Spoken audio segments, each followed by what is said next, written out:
agradecer a Solange, agradecer ao Benja pela coragem que tiveram em trazer à estampa as confissões de Jesse. Coragem porque, de facto, como a Solange acabou de dizer, não é fácil, no contexto que nós sabiamente conhecemos, trazer um livro com o conteúdo que o mesmo tem. A coragem que a Solange e o Benja tiveram é uma coragem não só cívica, mas também uma coragem patriótica, porque não são muitos angolanos que teriam a coragem de trazer à estampa a obra que hoje aqui é apresentada no Lubito. Eu tive a oportunidade de ler a obra, se calhar o primeiro angolano a ler a obra, antes de ter sido publicada em Lisboa, e de facto a obra tem um conteúdo muito rico. Portanto, as confissões de Jesse são palavras de Jesse na primeira pessoa.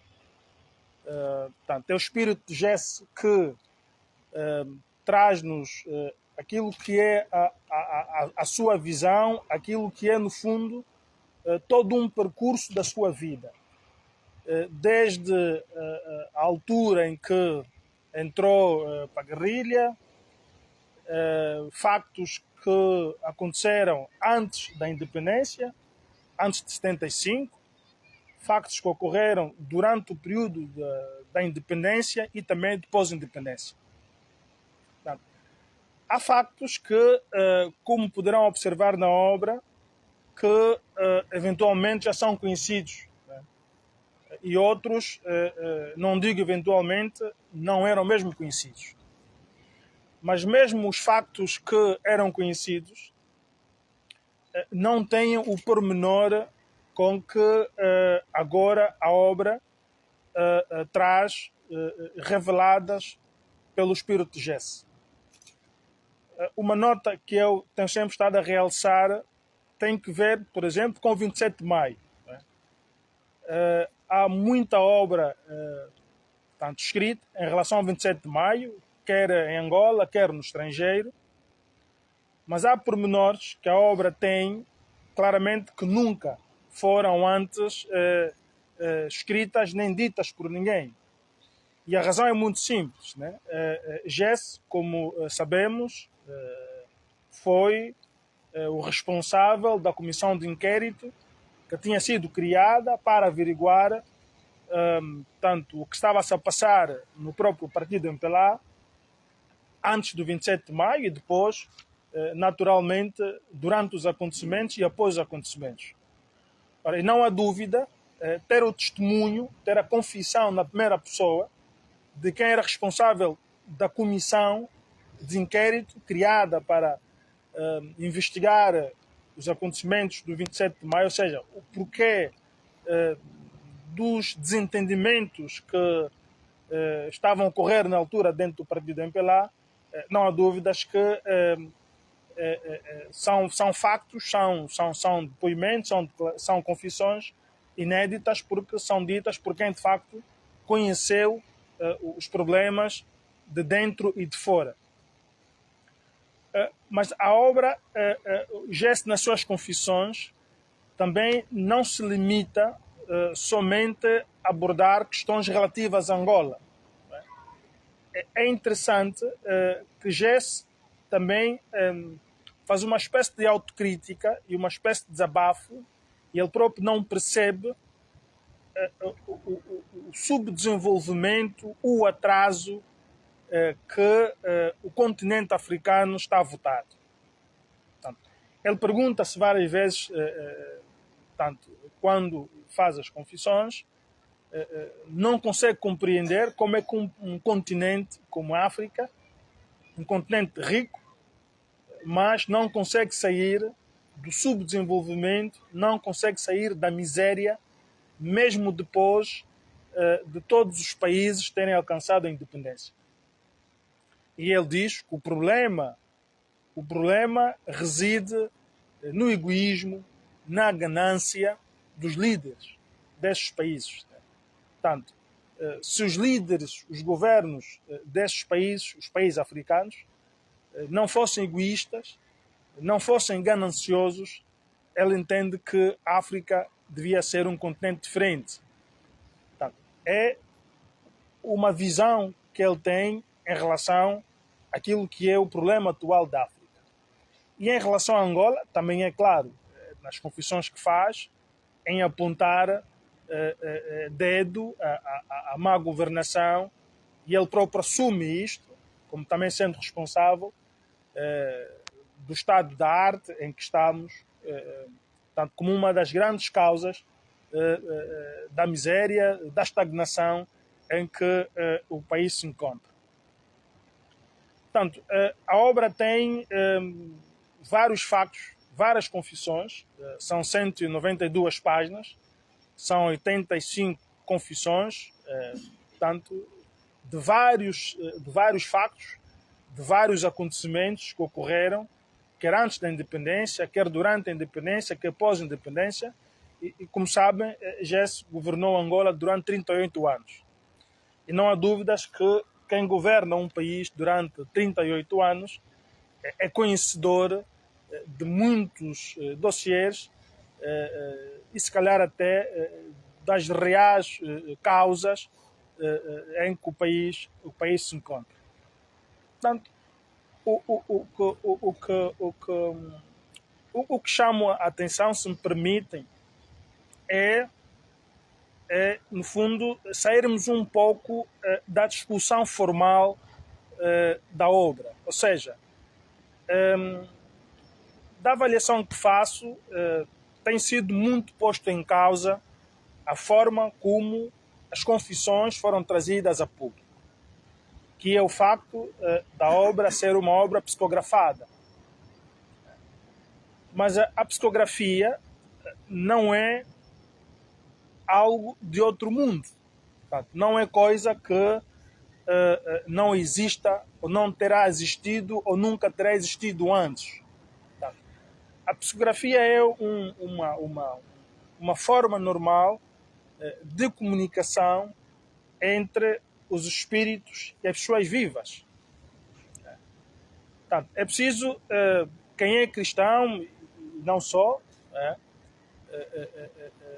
e acredita de facto em Deus, acredita numa dimensão para além da dimensão corpórea, da dimensão terrena, como eu acredito que há um mundo dos espíritos.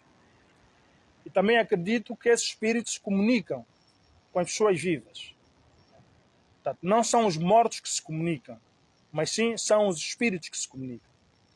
E uma das formas que os espíritos se comunicam com as pessoas vivas é por via da psicografia.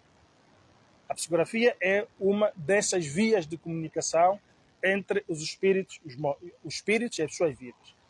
É claro que quando a obra foi publicada, as pessoas, enfim, ficaram muito surpreendidas, porque de facto é a primeira obra em Angola inteiramente psicografada. Portanto, não há registro de uma obra que tenha sido publicada e que terá também obedecido o formato da psicografia. Mas se olharmos para outras realidades, e aqui podemos aqui invocar ou chamar a conversa, a realidade brasileira, a realidade americana, e também aqui avocar aqui ou invocar aqui ou chamar uma pessoa que já não está viva, mas é muito conhecida, não só no Brasil, como no mundo inteiro, que é Chico Xavier. Chico Xavier foi brasileiro, apesar de já está no outro lado da vida, mas é brasileiro.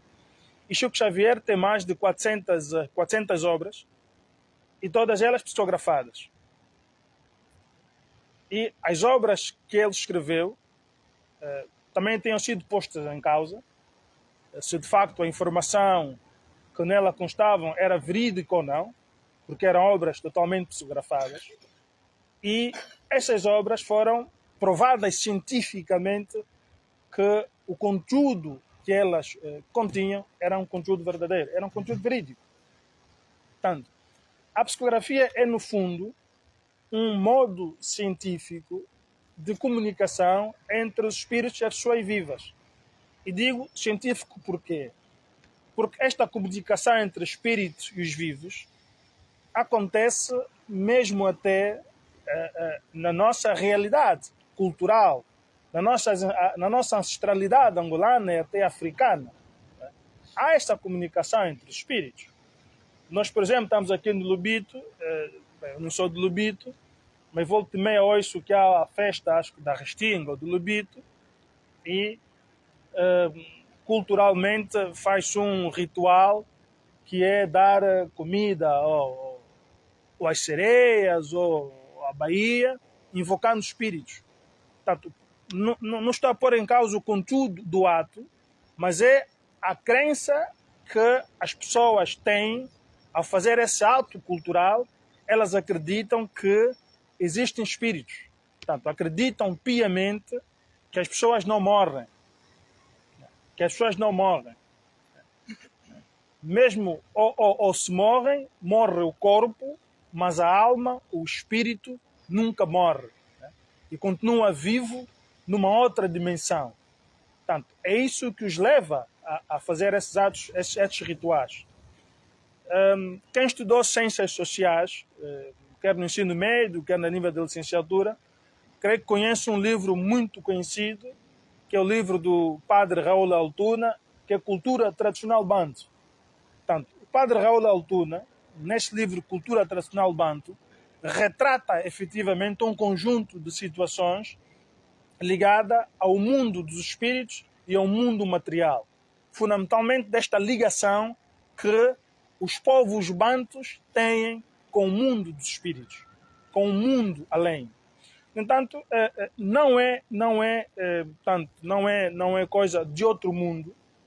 Por isso, não precisamos ter medo nem de ler a obra, nem de adquiri-la, e nem efetivamente tentar perceber o conteúdo da obra.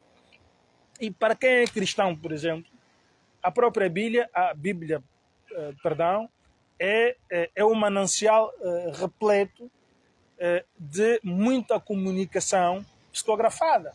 Portanto, isto não é coisa de outro mundo. E eu estava ontem a dar um exemplo no Ambo, para quem é católico, como eu, domingo celebrou-se a festa da Transfiguração. E quem foi à missa ouviu o evangelista a dizer que Cristo levou ao monte 3 apóstolos. Né? Levou Pedro, Tiago e João. E a um dado momento, Cristo transfigurou-se e eles viram Cristo a falar com Moisés e com Elias. Portanto, se tivermos que discutir aqui a premissa maior, está esbatida. Afinal, há comunicação entre os espíritos e as pessoas vivas. E se olharem para esse episódio e perguntarem-se qual é a distância, qual é a diferença em termos de anos que há entre Cristo e Moisés ou Elias. Portanto, entre Moisés, aproximadamente 2000 anos. E entre Elias, estamos a falar aproximadamente de 1000 e tal anos. Portanto, afinal, Cristo, que apareceu há 2023 anos, comunicou-se com pessoas, com profetas que surgiram 2000 anos antes dele. Portanto, isto significa, de modo claro, que de facto há esta outra vida para além da vida corpórea, para além desta vida material. Há de facto um mundo de espíritos e é possível estabelecer essa comunicação entre vivos e os espíritos. Isto não é também um privilégio de alguns, como alguns podem pensar. Né? Qualquer um de nós, desde que tenha fé e acredite de facto que esta dimensão é possível comunicar-se, pode comunicar-se. Portanto, não é um privilégio de alguns, não é nada disto. Portanto, e para quem é católico, para quem é cristão, também sabe que nós temos os cultos que se fazem aos santos. As pessoas invocam Santo Antônio, invocam Maria, invocam São João. Portanto, quando invocam estes santos, não estão a invocar mortos, não. Estão a invocar espíritos de pessoas que viveram e agora estão numa outra dimensão, né, numa dimensão espiritual, e quando invocam, portanto, acreditam piamente que estas pessoas estão vivas e podem interceder por elas junto de Deus. Portanto, esta é, no fundo, este é o formato em que a obra foi escrita, e para dizer que a psicografia não é coisa de outro mundo. Só para terminar esta nota da psicografia, quem for ver a literatura sobre a psicografia, por exemplo, há de ver que a nível, por exemplo, do Brasil, há até teses de mestrados sobre a psicografia. Portanto, a psicografia é usada como meio de prova. A psicografia é usada como instrumento para investigar crimes complexos. Portanto, não é outra realidade. E há estudos muito avançados que se fazem em relação à psicografia entre universidades brasileiras, americanas, tanto sobre este fenómeno. Portanto, não é coisa de outro mundo. Portanto, no outro lado do Atlântico, já que estamos aqui exatamente de frente ou de trás ao mar, mas do outro lado do Atlântico há essa visão muito avançada, uma visão mais científica da psicografia em relação ao que acontece daqui do nosso lado, em que normalmente entendemos estas coisas, entendemos a psicografia, tanto numa dimensão mais de feitiçaria, mais demoníaca, etc. Não é isto, não. Qual é a mensagem que a obra tem? Portanto, cada um de nós, cada um de vocês poderá ler a obra e poderá tirar as suas conclusões relativamente ao que nela consta. Mas eu não tenho dúvidas que o espírito de Jesse, o que quer nos transmitir é fundamentalmente uma mensagem de mudança. Mudança de atitude, mudança de postura em relação àquilo que é a realidade que nós vivemos. Porque quem ler a obra vai notar que Jesse está inconformado. Portanto, dirigiu o país durante 38 anos, sabe que muita coisa não fez, e muita coisa se fez mal, mas é uma pessoa inconformada com a realidade que ele próprio deixou. E o apelo que faz a todos nós, porque ele deixa a mensagem na obra, é de facto que mudemos de mentalidade. E esta mudança de mentalidade passa fundamentalmente por termos uma visão diferente em relação ao medo, que a Solange aqui há pouco tempo fez referência. Né? Porque o próprio Jesse, quando fala de 27 de maio, uma das causas que ele apresenta para que os factos acontecessem, as matanças acontecessem, era o problema do medo. Portanto, o medo de perder o poder. Ele diz mesmo, nós já éramos independentes, mas tínhamos medo que o colono voltasse. Então era preciso silenciar todos aqueles que tivessem uma opinião contrária daqueles que tinham o poder de facto. Então, este medo que, portanto, no fundo, Jesse vem chamar a atenção a todos nós, que é preciso mudarmos o país, que é preciso sonharmos com uma Angola mais próspera, mais desenvolvida. Mas é também necessário que cada um de nós, no seu dia a dia, no seu local de serviço, na sua forma de agir e atuar, portanto, dispa-se do medo e faça alguma coisa para que, de facto, esta Angola, que todos nós amamos, seja uma Angola diferente, seja uma Angola melhor. Portanto, é, no fundo, esta mensagem de mudança que Jesse nos quer transmitir nesta obra psicografada, que aqui hoje é apresentada no Lubito. Portanto, já não falo mais para não avançar com o conteúdo da obra. Espero que, ao lermos a obra, de facto, haja diferença substancial na nossa forma de agir, na nossa forma de ser e na nossa forma de estar.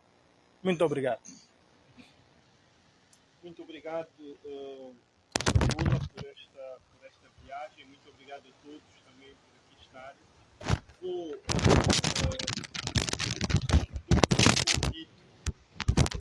só fazer uma rápida sobre o ponto em que nos encontramos.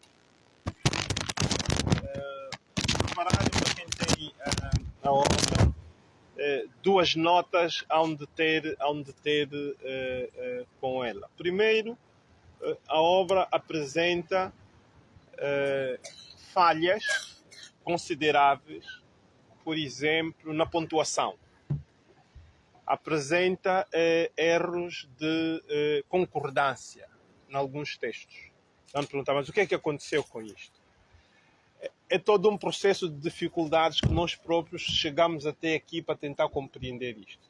Hão de ver que a obra não tem código de barra, o ISBN, que é a matrícula do livro, porque o editor basicamente exonerou-se de fazer seu trabalho. Nós fechamos o contrato, assinamos o contrato, mandamos o conteúdo e o editor basicamente deixou de fazer o seu trabalho. Como vão ver, não está identificado na capa, não é uma edição do autor. Nós contratamos um editor, celebramos com ele, pagamos aquilo que era para ser pago e nem foi pago a prestações, pagamos justamente nos termos em que ele pediu e ele, quando nos entregou o livro, nós percebemos que ele não se tinha identificado, primeiro. Segundo, não tinha matriculado o livro. Terceiro, mesmo antes da edição, quando eu fui ler, fui fazer, eles mandam provas, os autores sabem, mandam sempre umas provas, mandaram as primeiras provas, eu vi, eu disse, olha, aqui há muito descontexto, aqui pontuações, aqui discordâncias de texto que é preciso corrigir. E eles disseram, isso não tem nada a ver connosco, se quiserem nós podemos devolver o dinheiro para Angola e depois vocês arranjem outro editor. Okay? Depois de ter ficado mais ou menos 4 meses com a obra. Mas isto não é só isto que aconteceu. Quando nós, por causa dos vários métodos que foi adotado, principalmente do caça-palavra e até do Google Voice, às vezes a adoção do texto era desconexo com a voz. E então contratamos uma jornalista, uma crítica para fazer uma revisão do livro, das páginas na altura, ficou 4 meses, leu uma página e quando interpelei, então como é que estamos?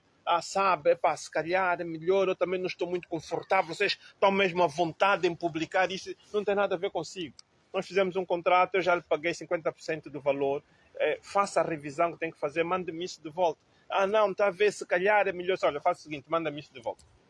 Eu não lhe pago mais, manda de volta e mandou de volta. Depois sondamos uma editora pequena, até, nós íamos tirar muitos exemplares, de uns amigos, disseram, olha, se calhar é gente honesta, vamos trabalhar com eles. Então, mandamos e fizeram 3 meses para nos mandar a cotação, né? Quanto é que ia custar o livro. 3 meses.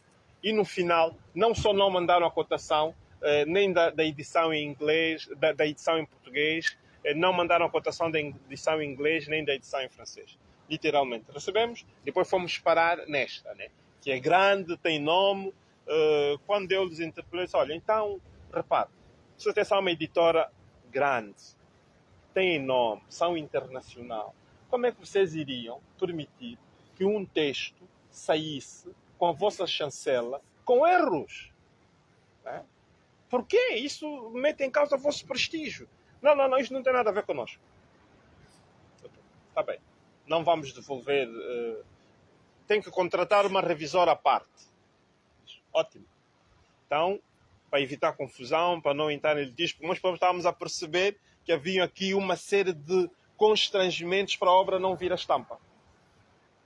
Contratamos um revisor, e o revisor fez a revisão geral, assinalou tudo o que tinha que assinalar, sugeriu todos os textos, nós vimos, confirmamos aquilo e mandamos para o editor.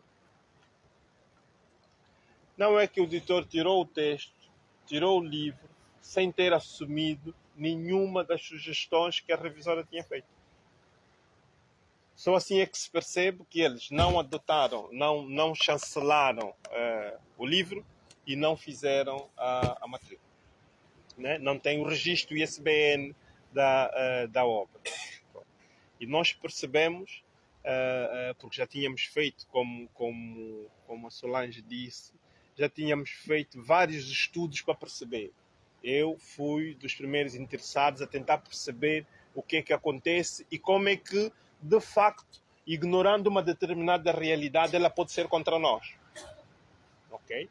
Ela pode ser literalmente contra nós. Eu estive a falar ontem com um amigo, um colega de carteira, que esteve connosco no AMBO, esteve ontem, e ele disse, mas tu, um católico fervoroso e que tal, um crítico, um académico e tudo. E o que ele disse foi simples, olha, repare, se eu sei que a Solange é minha inimiga, eu estou preparado. Eu não vou à festa com ela, não deixo meu copo de bebida a meio e vou ao quarto de banho e quando ela está ao lado, não faço isso. Certo? Porque como eu sei que é inimiga, eu estou preparado. Eu chego para uma festa, vejo, tem aqui uma pessoa que não me gosta, eu adoto já uma posição de segurança. Se eu não sei que ela é inimiga, eu posso muito bem passear, sair, comer e confiar.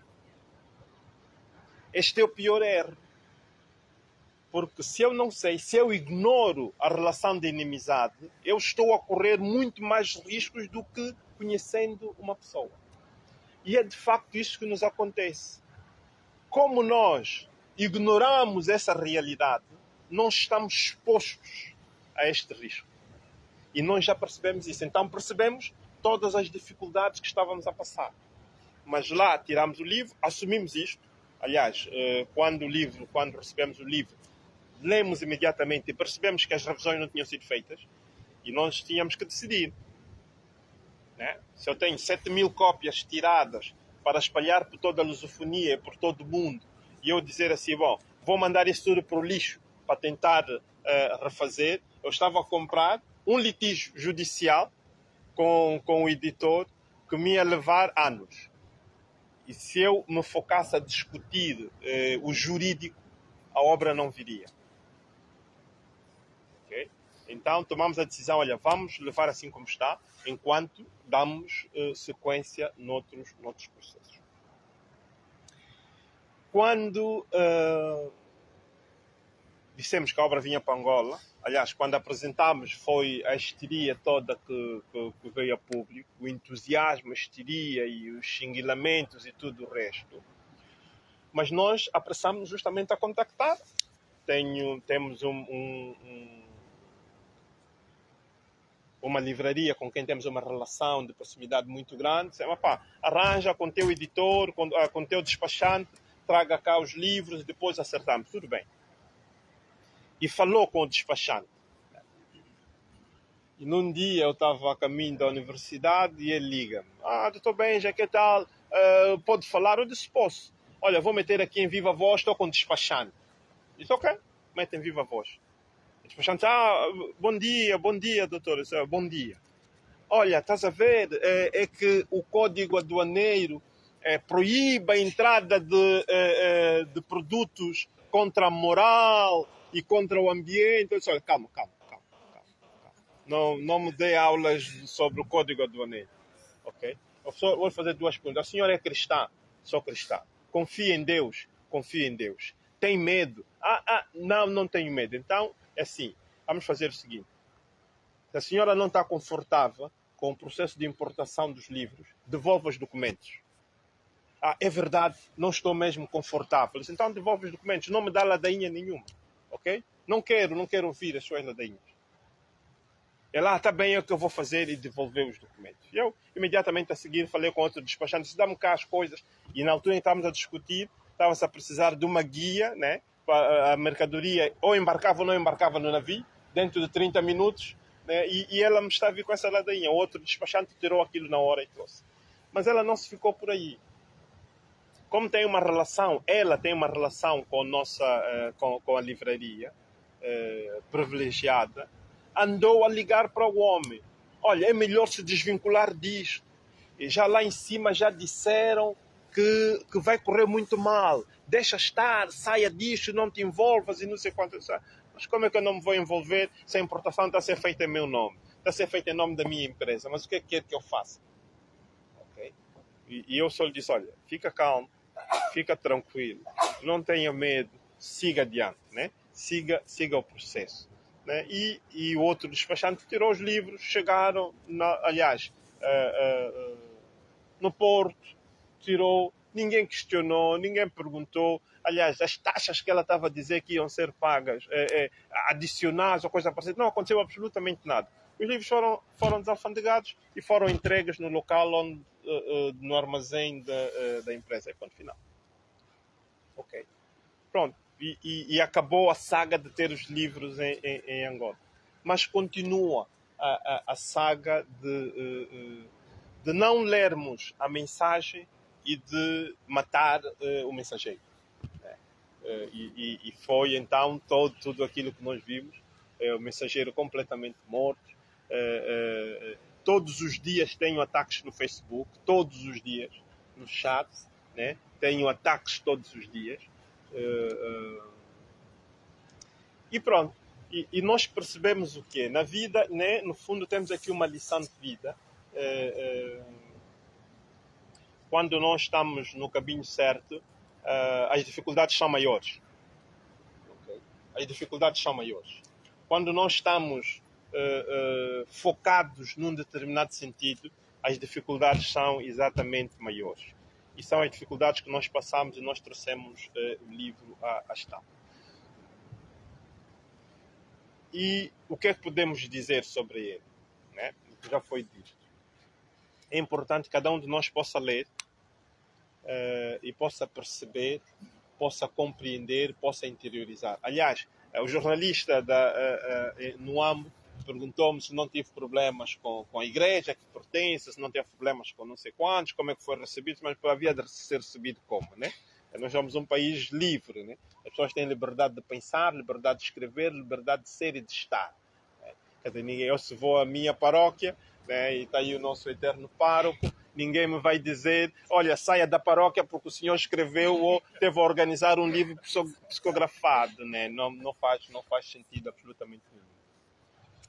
Agora, vos posso dizer que o conteúdo é lícito, o conteúdo é verdadeiro. Tivemos o trabalho de checar a informação toda, de organizar. Houve, não muitas, mas pessoas de boa vontade que nos ajudaram. O livro diz assim duas coisas. Em relação a isto, a camarada Maria Eugênia Neto pode testemunhar. Em relação àquilo, o camarada Lúcio Lara pode testemunhar. O camarada Lopo de Nascimento pode testemunhar. E nós tentamos contactar as pessoas para testemunhar. As pessoas não estão disponíveis. O fulano de tal é o único amigo que eu tenho. Né? E tentamos contactar esse amigo. Não estava disponível. Quando o livro já estava a estampa, recebo assim uma mensagem de uma pessoa por quem tenho muita estima. Olha, o fulano diz que prefere anonimato. Mas não tem nada a ver com ele. É com a pessoa, com o espírito que está a dizer que ele é meu único amigo. Né? Então não tem nada a ver comigo. Não vou anonimato de quem? Né? Não sou eu que vou garantir anonimato de quem quer que seja. Né? Para terem uma ideia.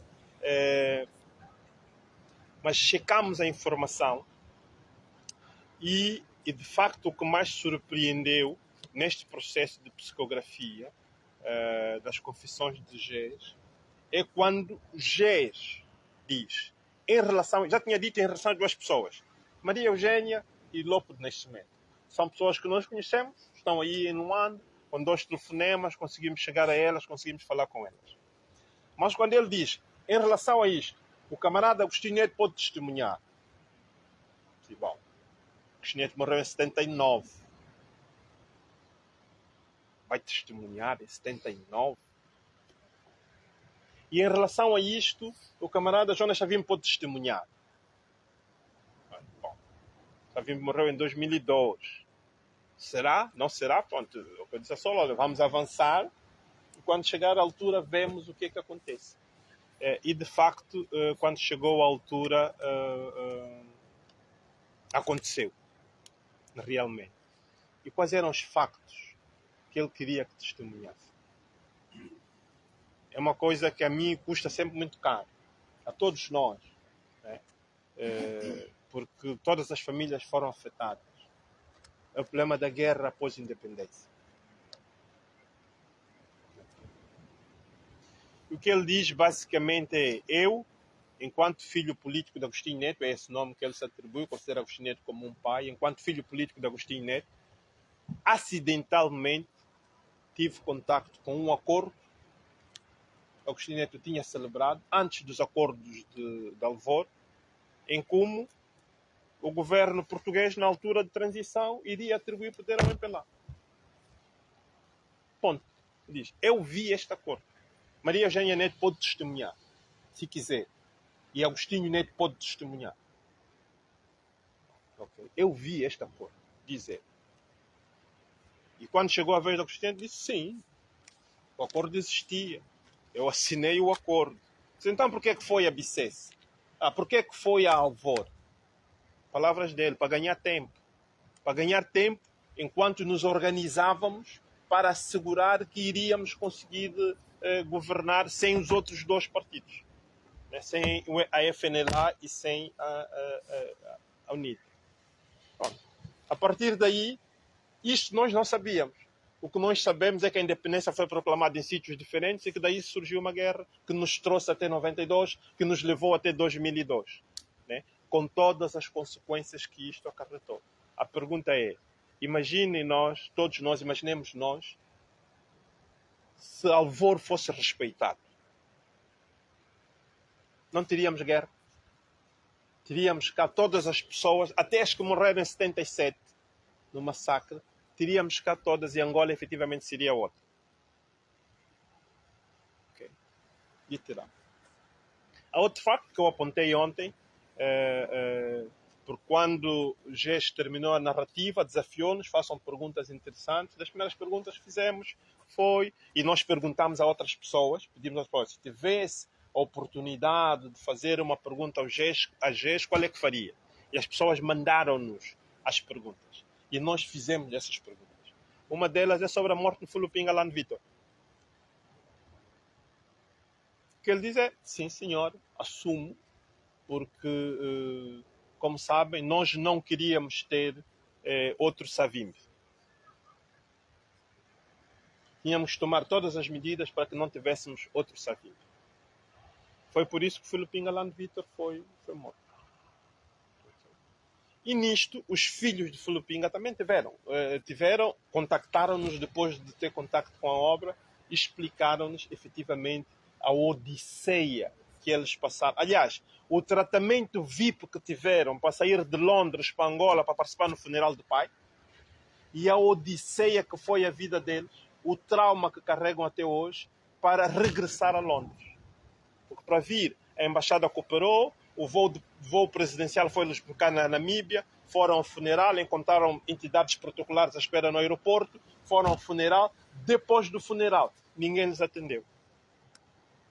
Saíram de lá fugidos, eles estão a dizer, saímos de Angola fugidos, com documentos dos nossos primos, fomos parar no Congo, fomos parar a Tailândia, fomos parar a China, até voltar a Londres, onde nós já tínhamos mais ou menos a vida organizada. Nunca mais voltamos para lá. O trauma que carregamos é muito grande. Nós temos muita coisa para escrever. Diz: ok, está bem. Assim, vamos fazer o seguinte: deixa só terminarmos esse processo, depois podemos falar sobre isso. Isso é uma nota. Outra nota que ele diz claramente é sobre partidos políticos e igrejas que são folclore. Né? No fundo, na linguagem brasileira, iam lá receber propinas. Né? Que ele assume aqui que só teve um adversário político. O único adversário político que eu tive foi Jonas Malheiro Savimbi. Mais nenhum. As igrejas, a igreja X, Y, Z, estavam sempre ao nosso serviço. Partido A, B, C, aquele era nosso camarada, está aqui. Era nosso camarada. Era uma questão de segurança. Se as eleições corressem mal em algum ponto, nós poderíamos sempre aproveitar esses partidos para alavancar, para continuarmos a governar. Pronto, está lá. Citou nomes. Igrejas, muitas delas estão aqui, estavam ao serviço. Né? As instituições do Estado. Ele diz, olha, não são instituições, não há instituição do Estado. Nós temos que falar, vocês falem sobre o MPLA, porque o Estado não existe. Okay? É o MPLA. Tudo estava, está aqui escrito. Okay? Podem confirmar. Tudo estava canalizado para garantir que o MPLA continuasse a governar. Tudo. Então não há, disse ele, ninguém que fosse nomeado para assumir funções políticas ou institucionais em qualquer sítio que não viesse ter comigo para jurar lealdade. O camarada fulano que estão a ver não sei aonde, está lá. O fulano despachava todos os dias comigo. Nas questões polêmicas também falava comigo. O cicrano era tudo isso. Por isso o que ele diz o que eu quero é que se faça diferente. É que Angola seja diferente. Eu cometi este erro. Eu criei lobos que me cercaram. Fiquei preso numa masmorra, né? E não consegui continuar o legado do meu antecessor.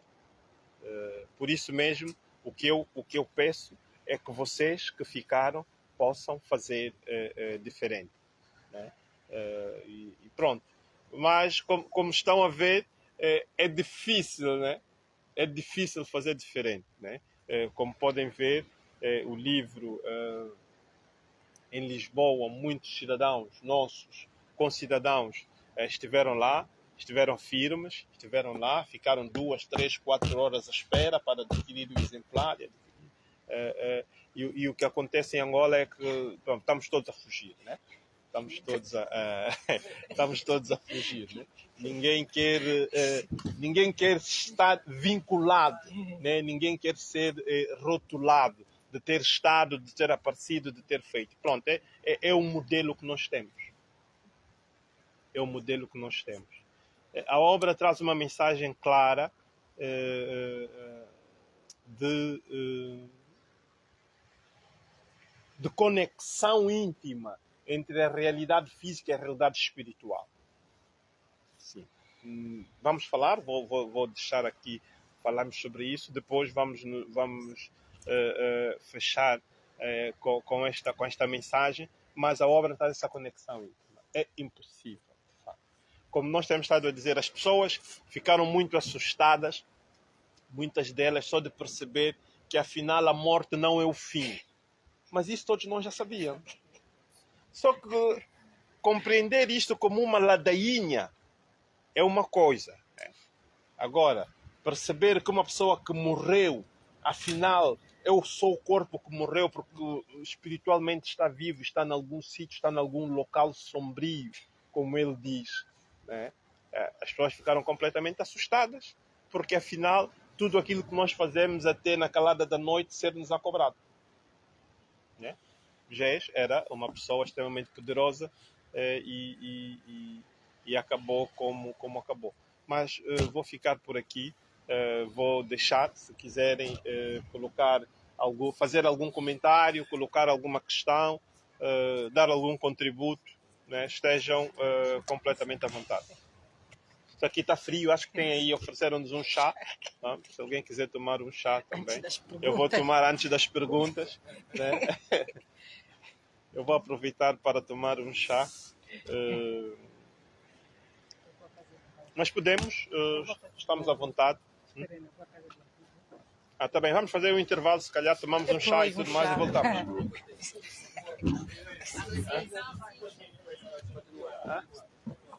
Continuar? Então, ok, está bem. Está bem.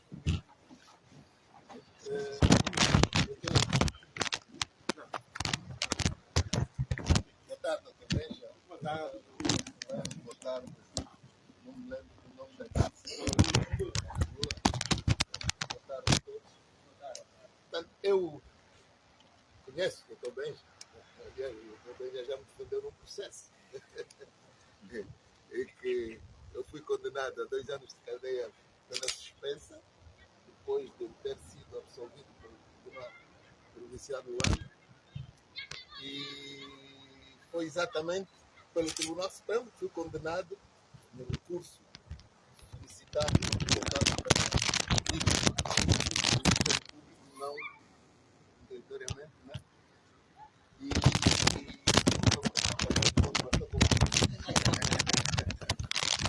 E então,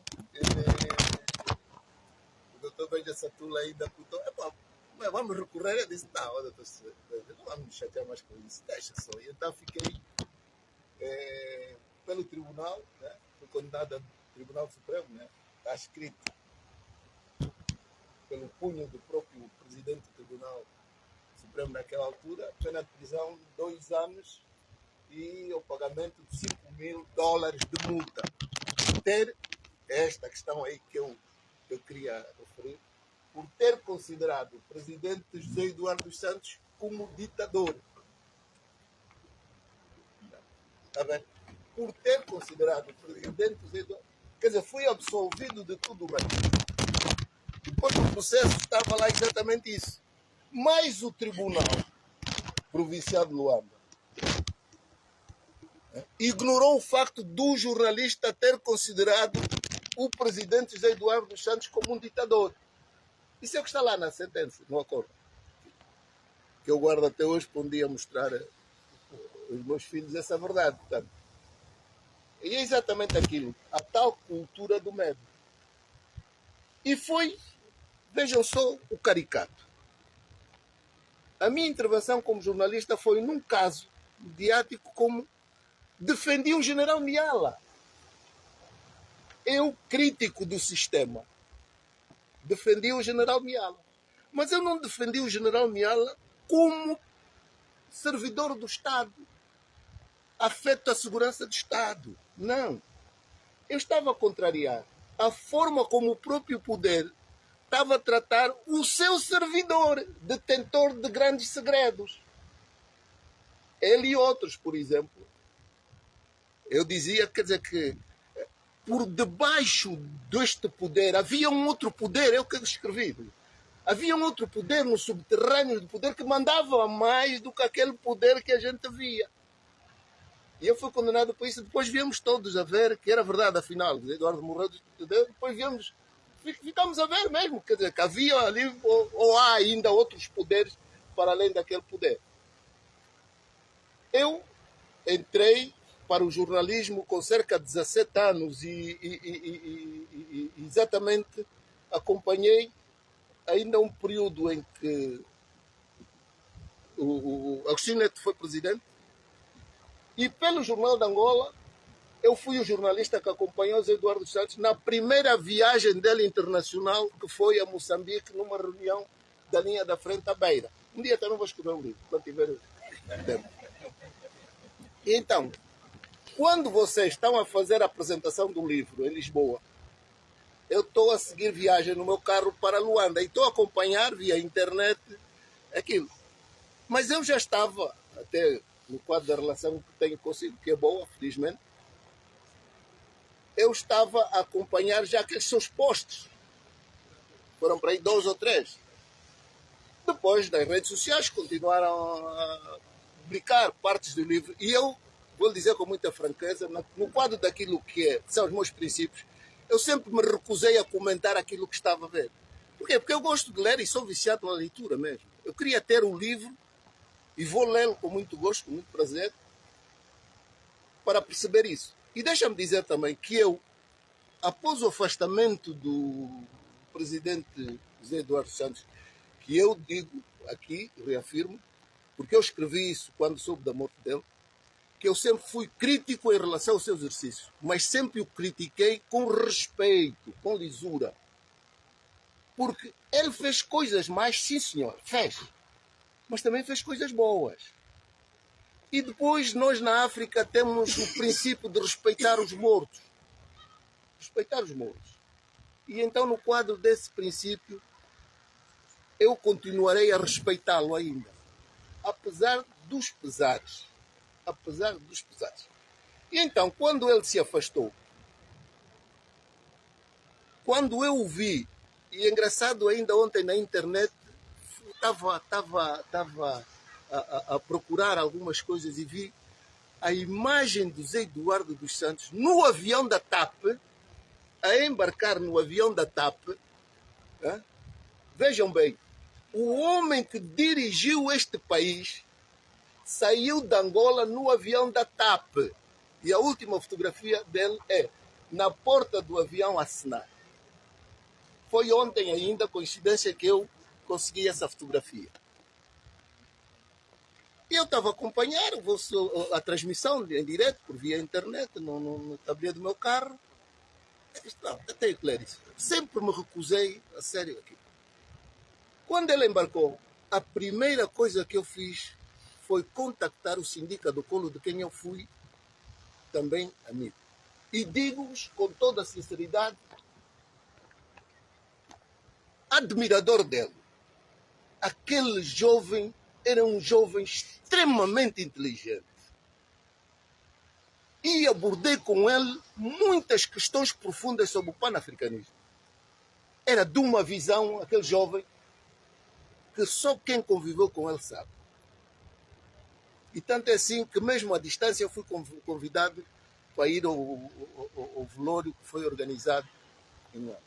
Estive com ele várias vezes e aprendi muito, bebi muito. Porque a África francófona até tem uma relação com a história da África que é muito mais profunda de nós que fomos colonizados por portugueses. Os portugueses são uns ignorantes em termos de cultura africana. São uns ignorantes. Perdoem-me, mas são mesmo. Os nossos compatriotas de outras latitudes da África, que veem a África com mais profundidade do ponto de vista cultural que nós. Então eu tentei, doutor Beja, doutora... Tentei por via do Sindica fazer exatamente isso que vocês fizeram no outro domingo. Eu quero ter o prazer e a honra de conversar com o José Eduardo dos Santos para ele desabafar. Porque eu até vou lhe dizer, eu não compreendo como é que um homem que formou 2 filhos, e eu disse aos filhos isso, em termos no domínio da comunicação, da ciência da comunicação e do marketing, não conseguiu sentar com esses 2 filhos e falar sobre a vida dele. E um deles até viveu os últimos tempos com o pai. E quando ainda se soube da hospitalização do pai, eu mandei uma mensagem para um deles e disse: vocês têm a responsabilidade de evitar especulações fazendo um simples comunicado, que é aquilo que as famílias normalmente fazem. As famílias com alguma estrutura, né? Um comunicadozito de imprensa, passa se aquilo evita as especulações. E vou lhe dizer, quer dizer, eu gostaria de ter, porque eu tenho também, e não parei, eu ainda há dias, pronto, as coisas às vezes não acontecem por acaso. Eu não acredito nisso, nos acasos. Tudo tem o seu timing. Tudo tem o seu timing. E aprendi isso até com um filósofo japonês, num livro. Quer dizer, já de 1800 e tal, e comprei esse livro na rua até e aprendi isso. A minha mãe morre há cerca de 1 mês e tal, e no decorrer do hábito aparece-me um sujeito que viveu, trabalhou, foi colaborador do Agostinho Neto. E eu olhei para ele mais velho e disse: olha, assim muito diretamente, o próximo que vai morrer é você. Sim, você vai morrer, mas não faça como Agostinho Neto nem como Zé Eduardo. Escreva ou chame alguém e conte aquilo que você sabe sobre tudo isso, aquilo que você viu. Porque vocês têm essa responsabilidade de passar a história. Nós precisamos de mudar o país. Nós precisamos de mudar o país. Eu ainda ontem escrevi um texto que eu dizia: vejam só que país é o nosso, que nós nem sequer sabemos quantos carros tem a presidência da República. É segredo de Estado. Mas isso é uma burrice de todo o tamanho. O país é nosso. Nós é que pagamos aquilo. O dinheiro é nosso. E coisas tão básicas como o parque de viaturas da presidência da República, que nos outros países as pessoas visitam e até pagam para visitar. O carro onde andou Agostinho Neto, andou não sei o que mais. Nós não, é segredo de Estado. E o carro é nosso. Então nós precisamos de acabar com todas essas coisas.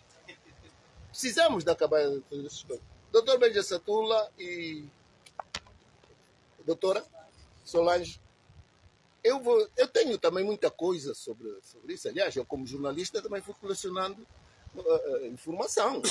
Se vocês um dia acharem que precisam de fotografias sobre não sei o que mais, doutor Benja Satula, aliás, eu mandei-lhe uma mensagem pela internet, mas pelo WhatsApp, mas acredito que da forma como as coisas ocorreram não tem tempo para atender tudo e todos, né? Então, provavelmente não leu. Mas eu vou fazer a minha apreciação do livro, porque vi coisas que também, portanto, colidem com algumas coisas que eu já li. O caso da escolha... Desculpem eu estar a roubar assim um bocadinho de tempo. Isso até quebra um bocado de gelo. Eu, por exemplo, fui ao lançamento e li o livro da doutora Maria Luísa Abrantes. E ela diz lá coisas que também cada capítulo dava mais um livro. Ela fala, por exemplo, do Agostinho Mendes de Carvalho, o Anhangachite, que de nós todos, eu, por exemplo, como jornalista, miúdo, que entrou para a comunicação social e galguei aquele espaço todo, eu sempre pensei que um dos influenciadores para a nomeação e indicação do José Eduardo Santos fosse o Mendes de Carvalho, porque essa história que nos passava. E a Milucha diz taxativamente que não, que o Mendes de Carvalho até era um racista. Está vendo? Ou seja, é a desconstrução de uma parte de uma história que nós vivemos e que nos impuseram. E como é que a gente chega à verdade? Só sem medo de dar contribuições como a que vocês deram. Agora, não compete, eu acho que é uma burrice de grande tamanho, né? Considerar mal o vosso trabalho. Não! Em termos de intelectualidade, quem acha que isso não está bom, faz alguma coisa também. E assim que o país se faz-se com ideias, não todas concentradas numa só figura, como foi. Eu como diretor do Agora, quem eu fui um dos donos do jornal, eu já há muito tempo que eu escrevi, e o José Eduardo estava vivo, dizer que ele estava a criar um cenário em que havia de deixar os filhos, como se, no tempo dos gladiadores, a tirar os filhos para a arena, e os leões haviam de devorá-los. Estava tudo ali, visível. Estava visível. E eu já falei com pessoas também nos últimos tempos, que me disseram que nos últimos anos do seu mandato, o José Eduardo Santos tinha medo de ser morto. E que provavelmente ele até não saiu, porque temia que com a sua saída as coisas se agravassem e pudesse haver um banho de sangue. Portanto, há essas coisas todas. E como é que nós vamos chegar mais ou menos à verdade? É escrevendo, falando. Aliás, neste país até escreve-se pouco. E lê-se menos ainda. Nós temos uma juventude. Agora está com os telefones e... Boa tarde, obrigado. Obrigado.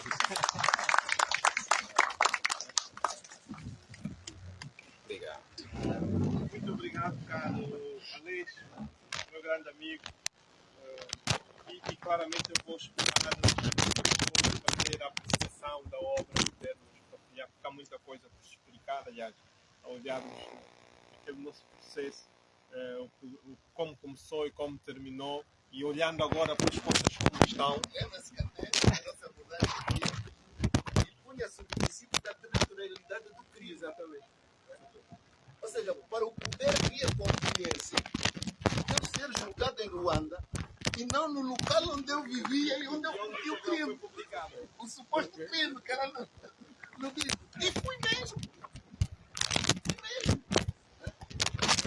Mais ainda, nunca recebi uma notificação. E eu, vejam só que eu, como jornalista, como fui diretor do comunicação e marketing do CAN, do Afrobasket, aparecia na televisão e não sei o que mais. De repente deixei de ter residência. É verdade, isso até aqui eu deixei de ter residência. Eu fui convocado, um amigo, não, foi o meu irmão, Vitor Oleste, também jornalista. Eu disse, pá, eu estou a ler aqui o Jornal de Angola, está aqui um anúncio a dizer que tens de apresentar no tribunal. Mas apresentar assim como?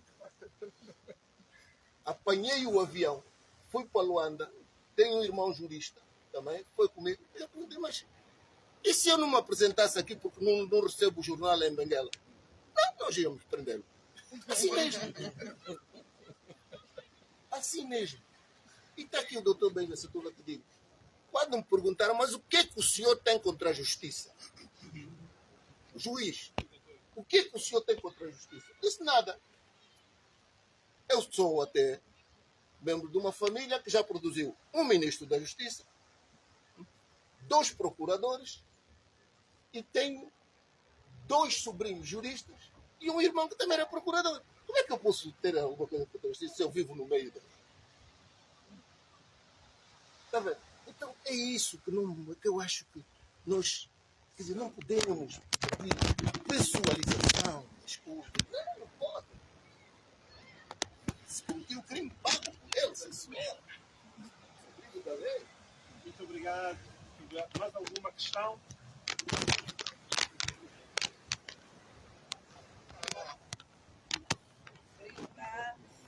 Muito boa tarde, boa tarde. Já gostava de parabenizar o Dr. Benja e a Dona Solange pela coragem mesmo, porque diante de tudo quanto ouvimos, diante de tudo quanto temos estado a ver, quer seja nas redes sociais e a todos os níveis, houve efetivamente alguma coragem de vossa parte. Persistiram, apesar de todos os entraves.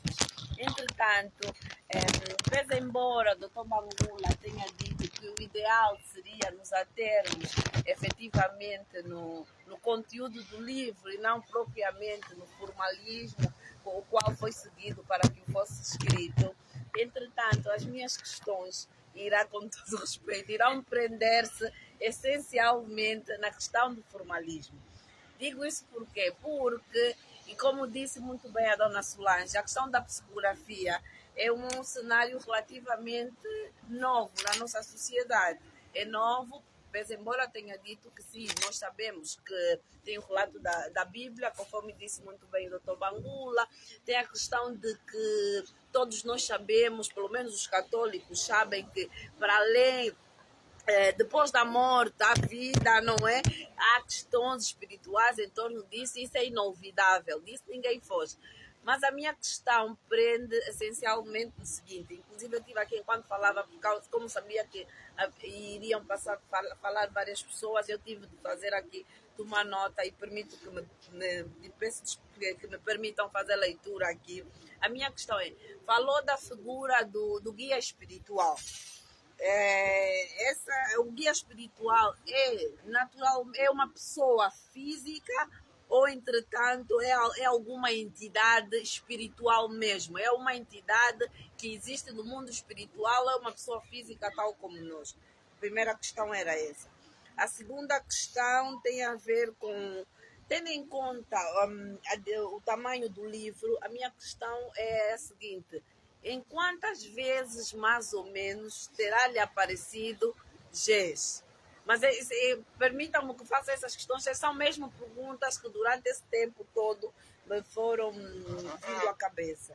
Depois, disse também ter a possibilidade de escrever outros livros por meio da psicografia. Também já disse-nos que, entretanto, o escrever ou não escrever não depende de si, mas sim do guia espiritual, não é? Ao qual eu já perguntei se era uma pessoa física ou uma entidade espiritual propriamente dita.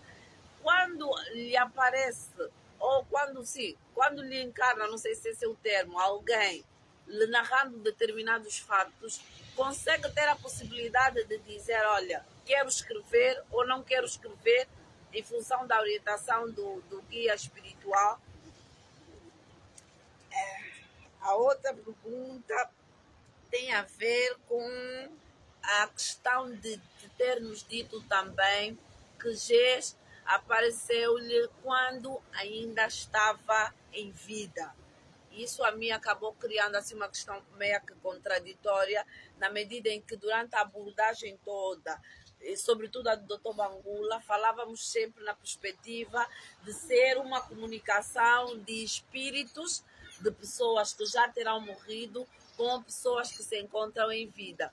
Então, quando nos diz que Gés apareceu-lhe ainda em vida, será que isso foi quando ele estava no leito, ali na fase final da doença? Em que circunstância, mais ou menos? Será que é quando ele ainda estava bem e ainda assim apareceu assim e teve a oportunidade de ir ter bem? São questões que a mim não me parecem muito bem claras. Eu, com toda a sinceridade, gostava, se me pudesse, dar um subsídio relativamente a isso, até porque acho ser um assunto bastante interessante e por ser algo relativamente novo, então suscita mesmo essas dúvidas, e é uma matéria que agora com a sua coragem de trazê-la ao de cima, fez com que muitas pessoas, e acredito que tal como eu, terão tido maior interesse em ler, em conhecer um pouquinho mais sobre essa questão da psicografia, porque até então era alguma coisa que nós quase que nem ligávamos, ontem nem se podia cogitar, abordar assim esta pública. Obrigada.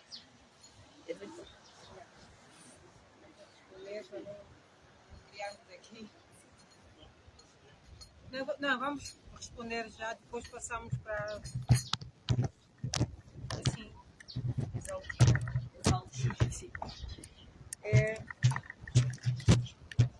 esse, o meu guia, que é para esclarecer melhor as pessoas, não é?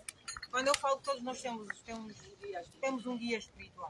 Como a Igreja Católica ensina, exatamente isso.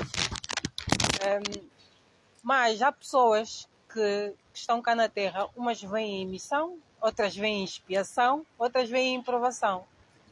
Por isso é que aparecem aí muitos santos e por aí fora, porque tiveram de facto uma vida toda dedicada à instrução e a deixar um legado à humanidade. No nosso caso, por exemplo, o mais provável é que viemos em missão, mas quem determina o tempo desta missão são os anjos, os arcanjos, aqueles que servem o Criador. No meu caso, o meu guia é um arcanjo. Sempre me apareceu como um arcanjo. É uma entidade espiritual, não é? É uma entidade da luz. Sempre me apareceu assim. Algumas vezes sobre a forma humana, outras vezes sob a forma de espírito. Sob a forma humana, no princípio, porque não é fácil para uma pessoa que nunca teve contacto com um ser espiritual se aparecesse na sua forma real. E a Bíblia narra muitos factos sobre isso, né? Os anjos desciam um anjo, mas a regra geral é sob a forma humana que eles às vezes aparecem. E comigo aconteceu exatamente a mesma coisa. Só depois de me adaptar com o processo é que eu conseguia ver ele na sua forma real em espírito. Porque, assim, o nosso espírito não é igual a esse carnal que nós estamos habituados a encarar, né? Não é esta forma. E é pela via deste guia que é mais um guia mensageiro. Ele quando vem, por exemplo, no começo, a informação vinha sempre: vocês podem ajudar o vosso povo. E eu perguntava, mas como é que eu vou ajudar um povo desse tão complexo, estando num país em que estamos completamente aprisionados pelo poder político? Eu disse, mas como é que eu vou ajudar? Mas ele estava sempre: tu podes ajudar o vosso povo. Vocês podem ajudar o vosso povo. E eu não compreendia, não é? Claro que levou algum tempo, alguns anos, porque isso é um processo de preparação e adaptação. Não é do dia para a noite que acontece que, olha, a mensagem caiu. Não funciona assim. Até a altura em que eu senti-me instruída e começou a surgir a psicografia. Foi por esta via. Quantas vezes terá aparecido o GES? É assim, o processo todo de psicografia do GES é um processo difícil. Porque, primeiro, é um espírito que não está na luz. Nós, não é? E a Igreja faz muito bem esse trabalho, a Igreja Católica faz muito, é mais ou menos do estilo do purgatório, não é? Exatamente. É um espírito que não está na luz. Os espíritos que não estão na luz têm uma energia muito pesada. É diferente, por exemplo, quando aparece um anjo ou um arcanjo.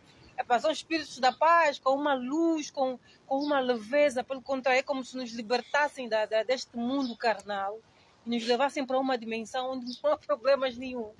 Mas quando é um espírito que não está na luz, traz energias muito pesadas. E psicografar às vezes foi exatamente isso. Por isso, foi um processo longo, que quer dizer que ela apareceu várias vezes para ser psicografado. Se levou algum tempo, porque eu precisava, por exemplo, se eu ficasse a escrever aí umas 2 ou 3 horas, eu iria precisar aproximadamente umas 3 ou 4 horas para repor as minhas energias. Ou pedir auxílio dos espíritos da luz, que é para poder fazer a limpeza dessas energias.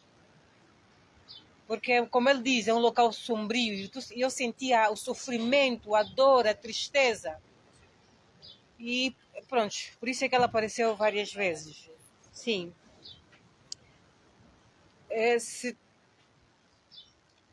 Quando encarno alguém, se tenho a possibilidade de decidir entre avançar ou não, todo esse processo está associado ao nosso livre-arbítrio. Há uma coisa que os anjos, os arcanjos não interferem, é no nosso livre-arbítrio. Tu tens 2 caminhos. Eles dão-te essa possibilidade. Ou avanças, não é? Eles às vezes ensinam-nos, é melhor fazer isto, mas a escolha é minha. Mas se ele está a dizer que é melhor fazer isso é porque sabe, já avaliou que aí, né, é o melhor caminho a seguir. Se eu decidir fazer o contrário, até posso fazer dentro do meu livre-arbítrio, mas as consequências são da minha responsabilidade. Então, todo este processo está dentro do meu livre-arbítrio. É claro que há espíritos que também querem se comunicar. Muitos que eu chamo de espíritos inferiores. Se vocês perceberem, em muitas igrejas, não é, que os pastores começam a profetizar. Assim, os anjos, os arcanjos não agem assim.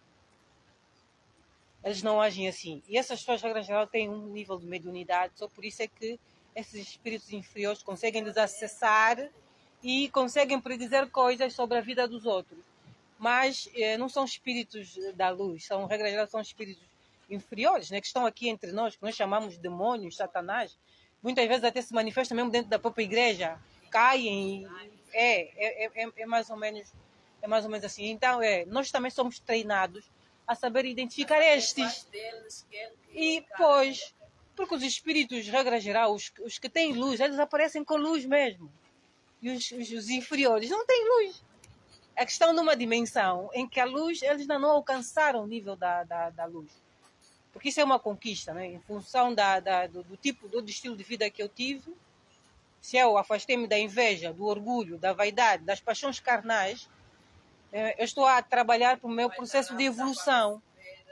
Exatamente, eu estou a trabalhar para o meu processo de evolução. Mas se for um espírito que estive cá na Terra a maltratar, a matar, a enganar os outros, não está à espera que quando morrer vai receber o troféu de ir para a luz, se você não trabalhou para isso. Então, acaba dizendo que aceitou que entrasse algum espírito, disse muito bem, o espírito de Jesus ainda não está na luz. Se ainda assim teve a possibilidade, não é como dizer, o critério de escolher ou não aceitar. Nessa altura ele pode ser considerado como um espírito inferior, mas ainda assim aceitou psicografá-lo, mesmo embora ele ainda não esteja na luz. Não é que eu tinha aceitado psicografá-lo, assim só por sejas, né? Porque o guia orientou que o que ele tem a dizer era importante, útil para o país. Porque se não tivesse nenhuma utilidade, também não traria. Por exemplo, a Queen Elizabeth tem muita informação para deixar a humanidade. Só por isso é que ela foi trazida também para ser psicografada.